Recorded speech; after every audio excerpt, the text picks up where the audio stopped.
আজকে আমি আমার এই ছোট্ট চুলাতে রান্না করব মুরগির মাংস। অনলাইনে অনেক দিন ধরে দেখতেছি সবাই ছোট চুলাতে রান্না করতেছে, তো দেখে তর সইল না, আমারও খুব রান্না করতে ইচ্ছে করছিল। তাই কিছুদিন আগে নিজের হাতে একটি চুলা বানিয়ে নিয়েছি। চুলাটা খুব একটা সুন্দর হয়নি, আর আজকে চুলাটাতে রান্না উদ্বোধন করতে শুরু করেছি আমি।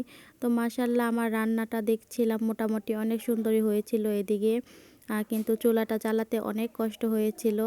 আর এখানে দেখেন আমার রান্নাটা কিন্তু বলক এসে গেছে। তো রান্নাটা খুব মাশাল্লাহ সুন্দর মতোই হচ্ছিল।